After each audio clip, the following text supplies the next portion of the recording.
चंडीगढ़ में हरियाणा बीजेपी की अहम बैठक हुई है और इस बैठक के जरिए हरियाणा बीजेपी के द्वारा कई महत्वपूर्ण फैसले लिए गए हैं। बैठक में कई कदम उठाए गए हैं। 1 लाख अति पिछड़े परिवारों का चयन होगा और 1 लाख से कम आय वाले परिवारों की आय बढ़ाने का अब लक्ष्य तय किया गया है।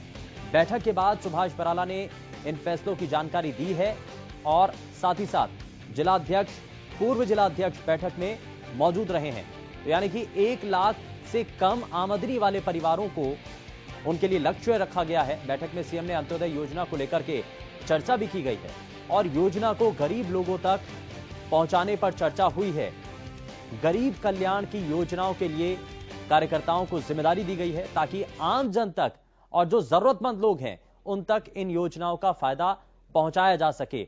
तो ये कोशिश है और 1 लाख से कम आय वाले परिवारों को इसमें शामिल किया गया है ताकि 1 लाख अति पिछड़े परिवारों का जो आमदनी है, जो आर्थिकी है, उसको बदला जा सके और सरकार के द्वारा चलाई जाने वाली उन योजनाओं का जो फायदा इन लोगों तक पहुंच सके, जो जरूरतमंद लोग हैं उन तक इसका लाभ पहुंच सके। इसके लिए आप जिला स्तर तक जितने भी पदाधिकारी हैं उनको निर्देशित किया गया है, उनको बताया गया है कि कैसे आम लोगों को इन सरकारी योजनाओं का फायदा मिल सके। अंत्योदय योजना के जरिए जो अंतिम व्यक्ति तक फायदा सरकार की योजनाओं का पहुंचना चाहिए, इस बारे में भी बताया गया।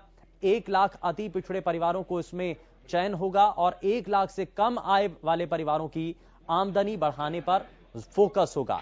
बैठक के बाद सुभाष बराला ने कई फैसलों को लेकर के जो इस बैठक के जरिए लिए गए उनकी जानकारी भी दी है।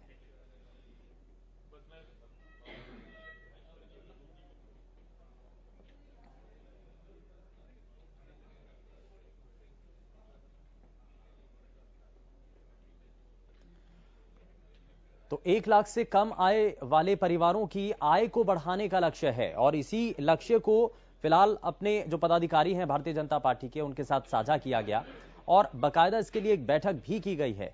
और इस बैठक के जरिए कोशिश यही है कि आने वाले समय में प्रदेश के अंदर जो जरूरतमंद व्यक्ति हैं उन तक सरकार की योजनाओं का फायदा पहुंचाया जा सके। कि ये जो बैठक यहां पर बुलाई गई थी, इसमें मुख्यमंत्री जी, हमारे प्रभारी श्रीमान विनोद तावड़े जी, प्रदेश के अध्यक्ष ओम प्रकाश धनखड़ जी,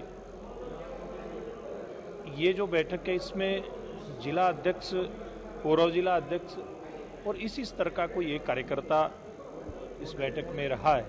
ये बैठक 2 चरणों में होगी। पहले चरण में मुख्यमंत्री जी ने जो अंत्योदय की योजना सरकार की रहती है और पार्टी का पंडित दीनदयाल उपाध्याय हमारे जो प्रेरणा स्रोत थे, उनके प्रेरणा से जो अंत्योदय के भाव से कार्यक्रम चलते हैं, तो उसमें ज़्यादा से ज़्यादा लाभ जो गरीब लोग हैं, वंचित लोग हैं सरकारी योजनाओं के, उनका लाभ गरीब लोगों तक पहुँचे।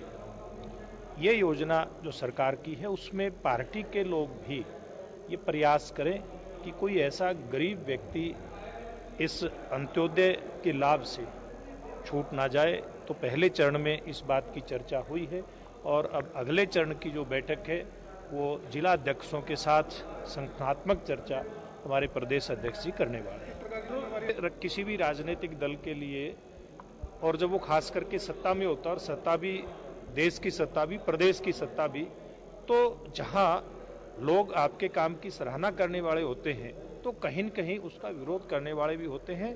ये एक लोकतांत्रिक प्रक्रिया का एक हिस्सा है। किसान आंदोलन जहां जहां भी देश के हिस्से में चल रहा है, उस हिस्से में कैसे हम सरकार की बात को, जो नरेंद्र मोदी जी 3 बिल लेकर के आए हैं, ठीक प्रकार से लोगों के बीच में रख पाए। हमारी जिम्मेवारी केवल ये है। और मैं ये समझता हूं कि जिस प्रकार से पहले दौर किसान नेताओं के साथ बातचीत का चला था, केंद्रीय मंत्री नरेंद्र तोमर जी ने दोबारा से किसानों को बातचीत के लिए कहा है और मुझे लगता है कि वो जल्दी बैठ करके इसका समाधान भी हो जाएगा।